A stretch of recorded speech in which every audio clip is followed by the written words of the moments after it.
Welcome to Advanced Java Programming at Portland State University.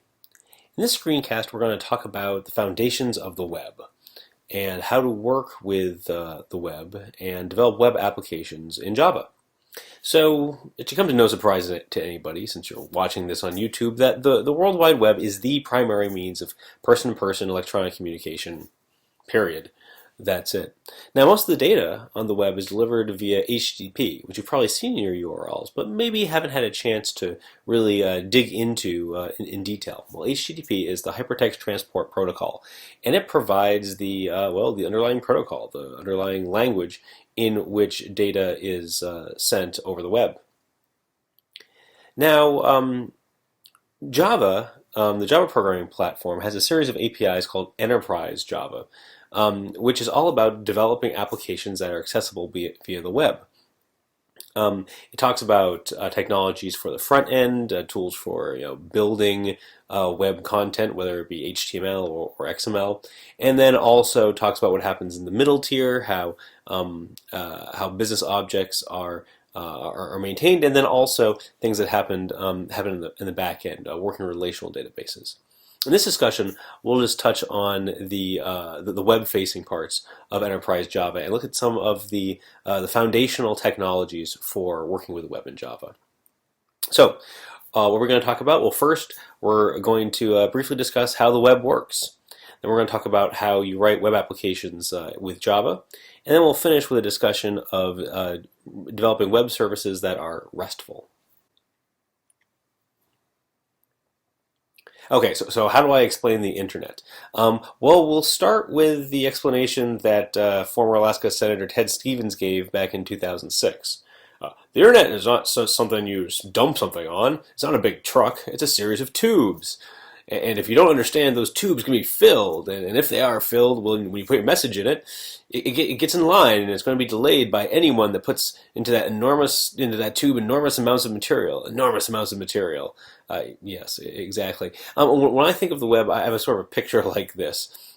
There's my machine. I'm running something like a web browser on it, and it talks HTTP over the internet. And then that gets routed off to some remote machine, which is running a web server that by default speaks on port 80. Okay, let's take a deeper look at HTTP, the Hypertext Transport Protocol. So this is the protocol that's used to communicate data over the web. So if you go off and read the RFC, which is the sort of formal specification of all of this, you'll see that it was originally designed to send hypertext, right? HTML or something that links documents to other documents between a server that hosts the document, and a client browser, which is known as a user agent, right? I mean, you don't have to have just a web browser as a client. You could have a command line utility or some other tool. So by default, the HTTP communicates over port 80, and this is the port over which the agent makes the requests and over which the server serves up content. So if you look at an HTTP request, it has several parts. The first line of a HTTP request is what's called the request line, and it's something like get, which is the verb. We'll talk more about that later. The server, www.px.edu, and then some resource, some file on there, /index.html. Then there's a section of key value pairs that provide header information about the request, such as the date that it's being made and maybe the host that it's going to, things like that. There's an empty line, and then an optional body to the message that contains data that is sent to the server. And we'll see that different kinds of requests, different verbs, will or will not send data in their message. And so each one of these lines is separated by a carriage return line feed character. So that's just the way that the standard works. We're going to write a Java program that makes an HTTP request. Before we get to that, I want to go over some very basics of working with networking in Java. There's a package in the JDK called java.net, and this is a package for doing networking. It's got classes and interfaces and exceptions that are all related to networking. In particular, there's a class called socket, which is used to send and receive data with communicate with another machine using TCP, the Transmission Control Protocol. Now, when you create one of these sockets, you give it the name of the remote machine and a port on which the remote machine is listening. Once the connection happens, so as you can imagine, there's lots of lower level stuff that happens beneath that socket. But once the connection has happened, you read and write bytes from that socket. And the way you get at those bytes is by using, well, our old friends, Java I/O output stream to send data, and Java I/O input stream to read data that came from the server. So, this is a good example of where the authors of the Java APIs reused concepts that already exist, things like input stream and output stream for working with sockets. And as we talked about in the core API lectures, because the same interface, well, actually in this case, same abstract class, output stream and input stream, because they're reused, you don't need to learn new APIs. You can just work with them as the same way that you did input streams and output streams for files. Okay, here's some Java code for sending a request to a web server. So we have a method get HTTP, and you give it a host, a port, and a file to get. First thing we need to do is make a connection to the remote machine. So we create a socket from giving the host and the port. And by the way, note that this exception, I/O exception, is may be thrown. So if anything goes wrong here, an I/O exception is going to be thrown. If the if the machine is successfully connected to, the socket will be created. And then what we want to do is, we want to be able to write text to the socket and then read text from the socket, right? HTTP is a text-based protocol. Well, how do you read and write text in Java? You use the reader and the writer APIs. So from the underlying socket, we'll get the output stream, wrap an output stream reader around that, output stream writer around that, and now we have a writer for writing text to our socket. Similarly, we will get our input stream for our socket. We want to read text from the socket, and we'll just wrap an input stream reader around that. Okay, so now we want to send our request to the server over the socket. So we'll simply write to our output stream, which is really wrapped around, our output writer, which is wrapped around the output stream that came from the socket. We'll say on the first line, get the file that was requested using the HTTP/1.1 protocol. There's our line delimiter. We'll set the host header. Then we'll have two empty lines to denote that this is the end of the message. And then we'll flush, and that will write everything out to the socket. Now what we want to do is we want to read the response. So we'll create a buffered reader around the input stream reader, which will read from the input stream from the socket, and we'll sit there and read each line of the response while there's more stuff to read, and then we'll close it out. So now let's run this program and see what it looks like.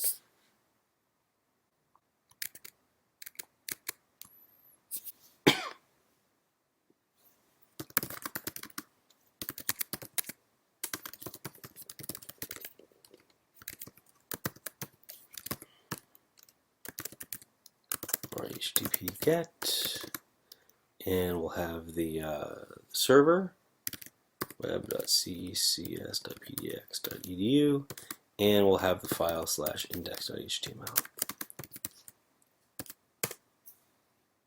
Okay, so let's take a look at what this returned. This first line here is telling us that, okay, we are dealing with HTTP version 1.1. The 200 is the status code of the request, and 200 means, well, everything was okay. So whatever it was I asked for, it was able to process the request and return it correctly. The same way that the HTTP request has a header that has these key value pairs that describe the request, the response comes back with a bunch of key value pairs with things like, okay, here's the date it was processed on, here's what version of the server, running Apache on Ubuntu, when the last time the file was modified, and well, actually, this one's kind of important. The content type, which says, okay, the type of the content that will follow will be text HTML. This is the MIME type. This is how it's encoded. We'll talk a little bit more about that later. And then, okay, now it's got the body of the HTML file all right here. So there's the doc type, there's the beginning tag, and you can just sit here and read this to your heart's content. Of course, just reading it all as text is not actually going to render it as HTML.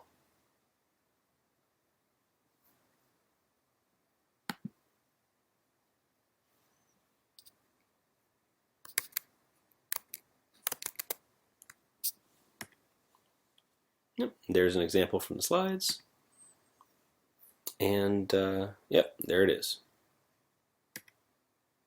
Okay, I want to dive into a little bit more detail about those status codes. So remember, the first thing that the server returned was a status code saying, "Hey, was your request successfully processed?"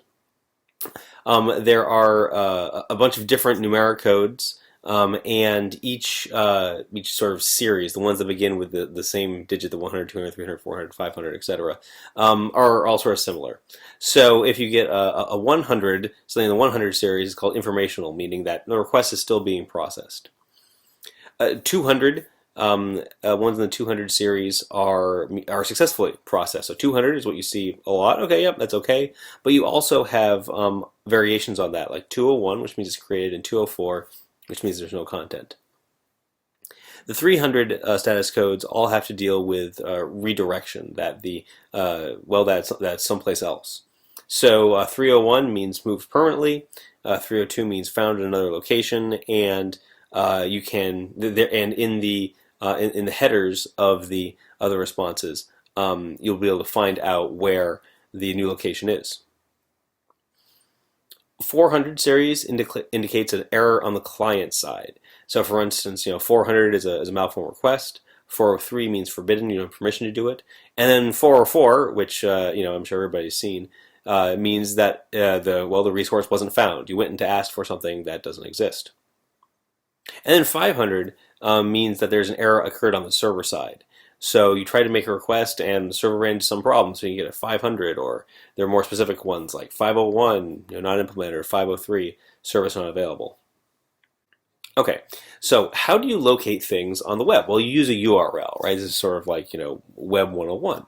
Well, a URL, a Uniform Resource Locator, really talks about the location of some resource on the web. Notice I don't say web page or file, really something more abstract. It's a resource. So here's an example of a resource for resource URL for doing a Google query. And so what are the parts of it? Well, there's first of all the scheme, which talks about the protocol that's used when you want to interact with a resource, so something like HTTP. Then there's this hierarchical part of the URL that identifies the path to the resource. And for HTTP URLs, it's the host and port of the machine, and then the location of the resource, if you will, on that machine. And here again, URLs are more generic than just HTTP. There may be other ways of locating it. Think about a file URL. Doesn't have a machine name, right? It just has the path to the file. There's after the question mark, there's an optional query, which are key value pairs that are tacked on to the URL. And they don't have an example of it here, but after a pound sign, a hash sign, is the fragment, which is really direction to a secondary resource. So in HTML, this is interpreted as an anchor to within the HTML document. But really, you're free to interpret it however it is you want. The spec, the URL spec, or the HTTP, the URL spec doesn't say how it has to be used. We've seen this a couple times now. Now we're going to dig into the details of the URL class in Java. So there's a class called URL in the Java.NET package that represents a URL. If you go and look at the API, you'll see the constructor is overloaded to take all sorts of different things. You can specify the protocol and the host and the port, which file you're looking for, etc., etc. Once you get one of these URL objects, if you invoke the OpenStream method on it, you'll get an input stream for reading the resource. And so the implementation of URL and the input stream take care of all the details about making the call off to the server and interpreting the response, everything like that. If you want to do some more advanced stuff with the URL, so for instance, not just fetching data to it, but maybe sending data, posting data to an HTTP URL, you use the Open Connection method. Now, Open Connection returns an object called URL connection that lets you interact. And if you are working with a URL with the HTTP protocol, you can cast what's returned by that Open Connection to an HTTP URL connection. And this HTTP URL connection object allows you to do things like set the headers for the request and which request method you're using. Is it a put? Is it a get? Etc. Etc. And you can also get an output stream that you can use to write to the resource. If you look at the API documentation for HTTP URL connection, you'll also see constants for all of the HTML status code. So this will make your code easier to read, right? And so instead of saying, if status code equals 404, you say if status code equals HTTP _ not found, something like that. Okay, here's another implementation of getting a URL, but instead of using sockets, instead of using sort of the lowest level programming mechanism in the Java API, we're going to use the URL class. So here, instead of the host import and everything, we're just going to get some arbitrary URL, and we'll get in the string. So what do? We create a new URL from the string. Oh, and by the way, if something goes wrong, it'll throw an IO exception. Once we have the URL, we'll simply call Open Connection. This will return us a URL connection, which will cast to an HTTP URL connection. We'll say that, hey, I want to do a GET request of this URL, and call connection connect. Then we're going to print what's the response back to our request to standard out. So first we'll print out the headers. Then we'll call the getHeaderFields method on the URL connection, which returns a map of strings to a list of strings, which are all of the header key value pairs, and we'll simply iterate over them and print them out. This is a lot of formatting in here to sort of make it look nice. And then we'll print out the content by getting the input stream returned by the connection and wrapping an input stream reader and a buffer reader around that, and then reading every line of it and closing it. I don't know if this is necessarily fewer lines of code, but it sure is the API that's provided by URL and HTTP URL connection is a lot nicer, right? You can sort of get the header fields instead of just having to parse all the text yourself. Someone who's probably smarter than you are has already written code, and it's definitely been tested better than anything that you've written. Okay, let's run this class again.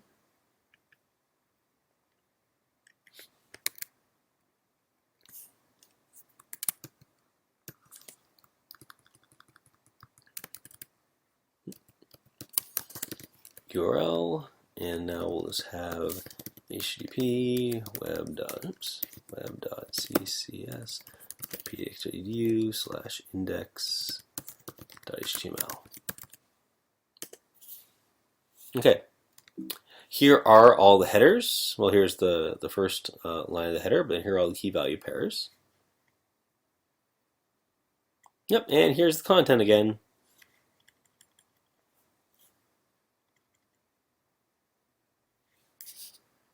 Good deal. Okay, well, that worked out pretty well. So anyway, so here are these are some of the examples of the APIs that standard Java provides for working with URLs in HTTP.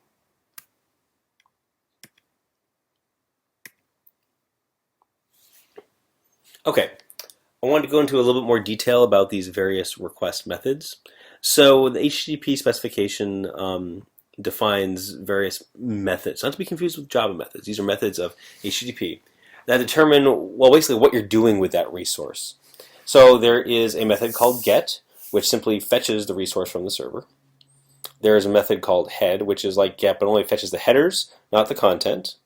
There's post, which submits data to the resource body, and then there's put, which uploads content to the resource. So post is sort of like asking the resource to do something, and put is setting the content of the resource. And then there's delete, which deletes the resource. There are a handful of other standard methods that are defined.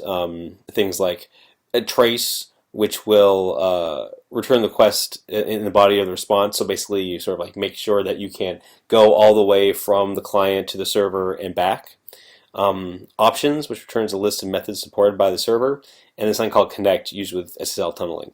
I have to be honest, I've never used trace, options, and connect. I didn't even know they existed until I went and read the spec. Let's spend a little bit of time talking about how Java works on the server side. We saw some examples of writing HTTP clients using Java. Here's how things work on the server side. So, as I mentioned at the beginning, there's something called Enterprise Java, which is about defining these technologies and these standards, these APIs, for developing large multi-tier applications. Things with a user interface in the front, business logic in the middle, and then database storage on the back end. Sort of the fundamental unit of web development is something called a servlet. It is, think about a little server within a server. It's a Java class that handles HTTP requests. Fundamentally, that's all it is. So you have these special classes which know how to handle HTTP requests and do something depending on what the request is. And you bundle all of those together with other Java classes, right? All your application logic to then support what you do these requests, and likely some static content, HTML pages, images, whatever. And it's something called a web application. So all this stuff is bundled into a web application, and then it is deployed into something called a web container, which is essentially a web server that's almost always written in Java that knows how to deal with these servlets. And what the job of the web container is to do is to act like a web server, and so it responds to requests, usually on port 80 or port 8080, routes them to the appropriate servlets, and then will send the response generated by that servlet back to whoever made the request. And when you configure the web applications within a web container, you map a certain part of a URL, the prefix of a URL, off to some servlet, and it's up to the servlet to do the rest of the heavy lifting. So servlets are fundamental. They are comparatively low level, but they're what I want to talk about in this discussion here. So this will not be about writing pretty HTML or really having any framework on top of servlets. You might have heard things like Java Server Pages or Java Server Faces. When we talk about Google Web Toolkit, we'll see that it too leverages servlets. But all that stuff is written on top of servlets, and that's probably what you want to use when generating HTML pages. Otherwise, you're just writing HTML in Java source, and it looks awful. Not that it looks that great in those other technologies, but we'll see some examples of that later. Okay, here's a picture of the servlet architecture. So here again, you've got your client machine and your server machine. You've got a web browser that goes and makes some request to your web server. And so here you're running, on your server machine, you're running a web container inside a Java virtual machine. And the job of the web container is to go off and route various requests to the appropriate web applications.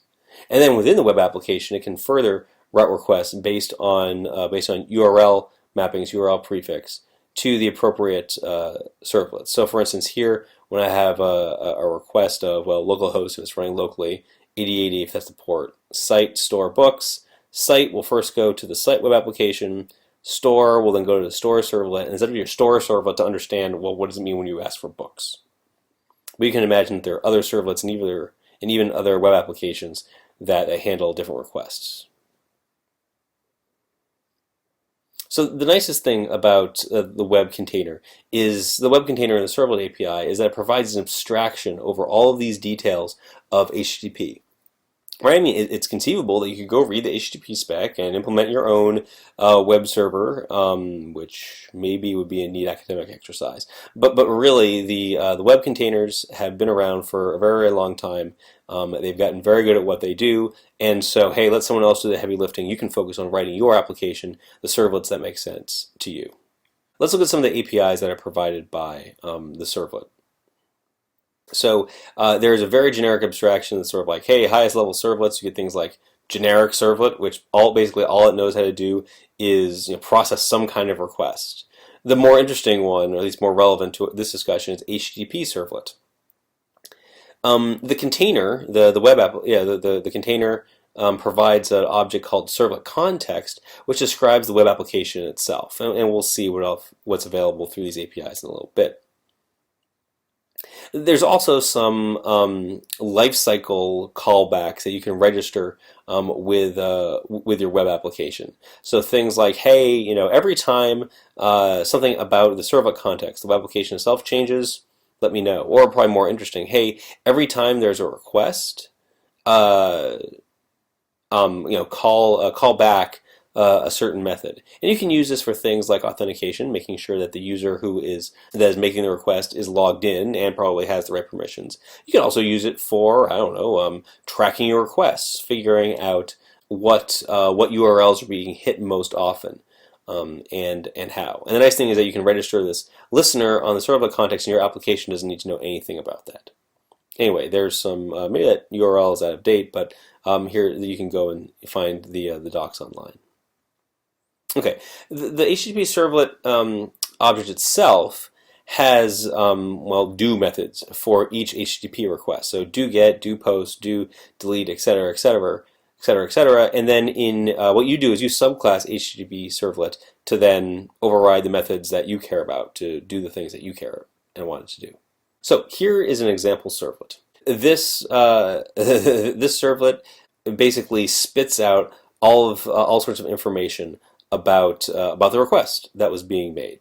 So I'm going to call it servlet info servlet because it provides info about a servlet. And it extends HTTP servlet. So it overrides the do-get method. So when you send it a get, it's going to do the following.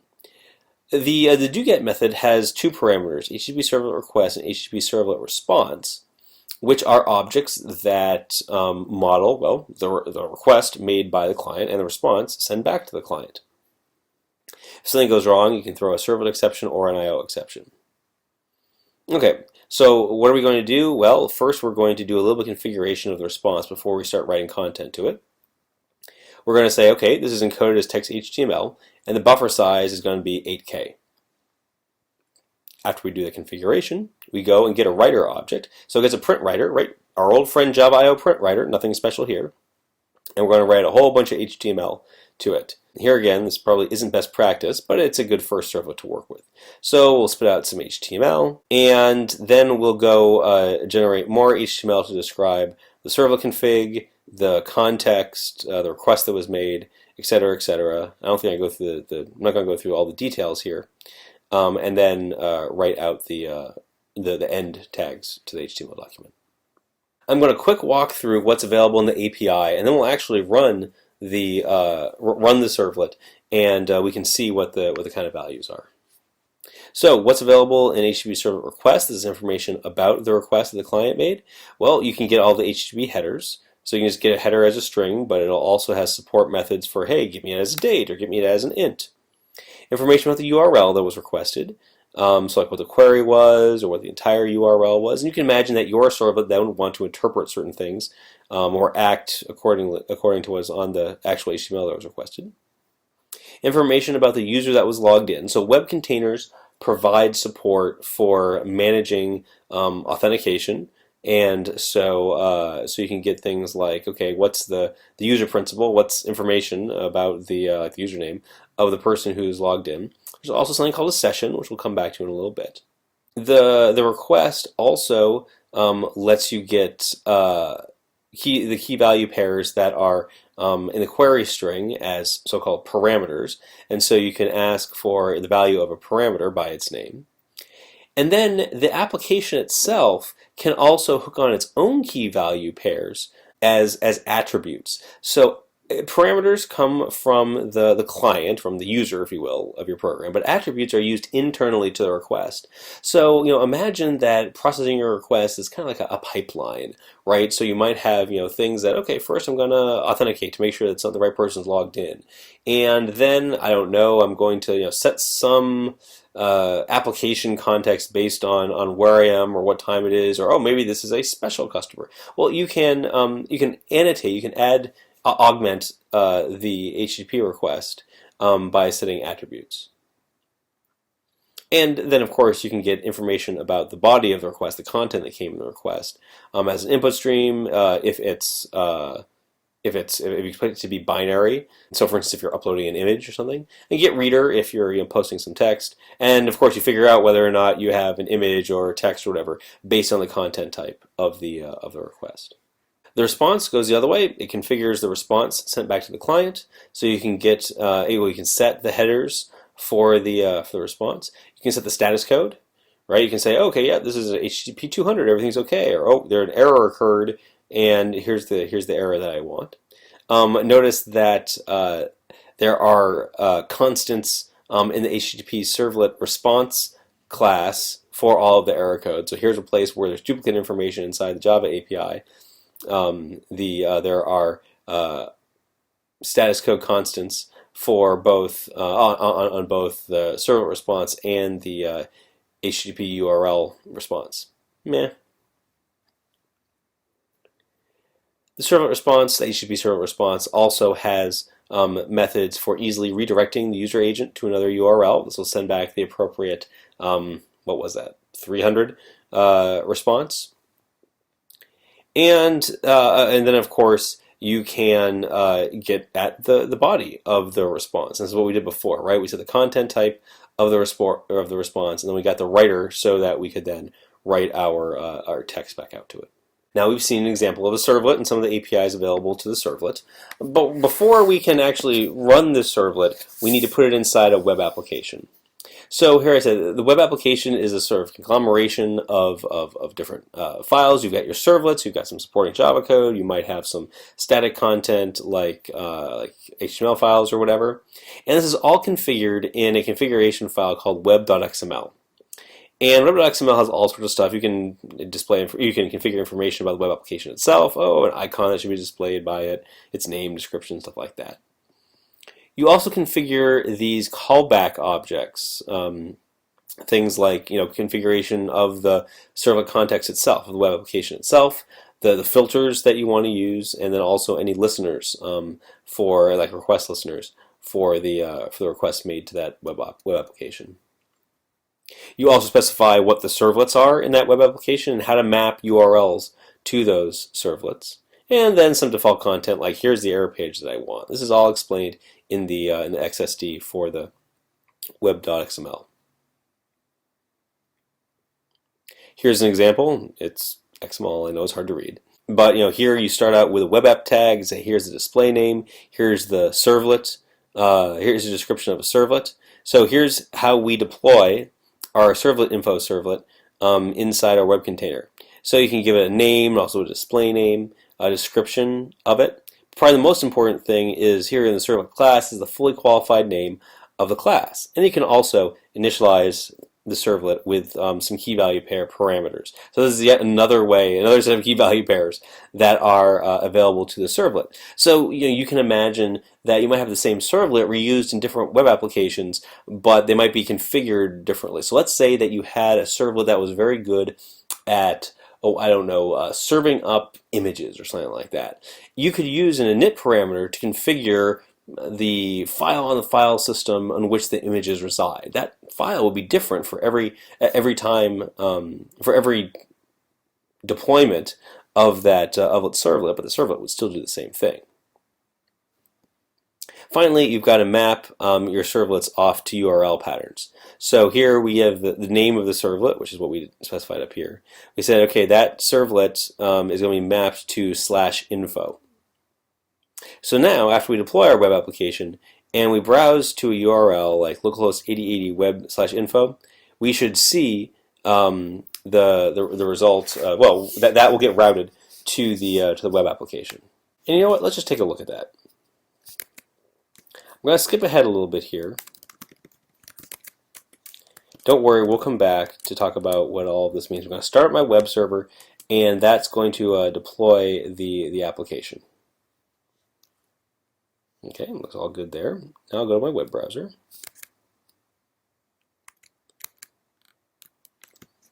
Open a new tab. Localhost 8080 web info. So now it hit that servlet that printed out all of the information about the servlet and the servlet request. And here it is. So servlet information, here's today's date. Here's the information that's available in the servlet config. The name of the servlet config, of the servlet is servlet info, and it has a init parameter called param1 with the value of hello param, and this was specified here in the web.xml, right there in this init param. And again, these init params can be used to configure your servlet different for multiple deployments. Here's all the information that's available inside the servlet context. You've got the name, the version of the server that's being run, all sorts of attributes, etc., etc. Nothing terribly relevant, but it's available to you if you want to do something different based on it. I think what's most interesting is the HTTP servlet request itself. It's interesting that the content type is coming across as null. But you can see here's the port that was made on. Oops, here's the port that was made on. Here's the locale that's used for the encoding. This is a get method. Here's the scheme. Here are the headers. So here again, the host, the description of the user agent, and some stuff about cookies, and we'll look at that later. But here's also the URI. So actually, I wonder what would happen if we then tack something on well, actually, let's tack on a parameter like a equals b. Reload it again, and now I think, yep, here's the query string a equals b. And I guess I don't explicitly call it out, but there are nice APIs for, oh no, there it is, parameter a. So here's the parameter a equals b, and let's add something else. C equals d. This is profound stuff here. Yep, so here are my parameters. So remember, all of this ugly table was generated by invoking methods that are available to the servlet API. So then you can imagine how in your servlet you can then invoke those same methods to get information and do something much more interesting with them than just print it all out to a table. Okay. Web application archive. So again, I told you this web application is this combination of all sorts of different files and things like that. Well, all this gets bundled into something called a web archive, or a WAR file. It's basically a jar file with special stuff in it in special places. So your web.xml file resides in a directory called web-inf. You put all of your server-side classes in there, and you put any jar files that are needed on the server side. So if you're using, oh, I don't know, well, if you're using like maybe one of my classes or something like that, you can put my jar file in there. And again, all of your static files, your HTML, JavaScript, whatever you need, that are used by the application. So if you, like I said, these WAR files are just jar files. So if you then go look at the contents of them, you'll see that there's HTML files in there, there's your web.xml, there is your classes, there are jar files, all sorts of good stuff. Okay, I think I've talked long enough about web applications and working with the web in Java. I want to stop here, but next time we'll pick up and see how Maven works with web applications, and then also discuss REST, the representational state transfer. So, as always, thank you for watching the Advanced Java Programming Screencast from Portland State University.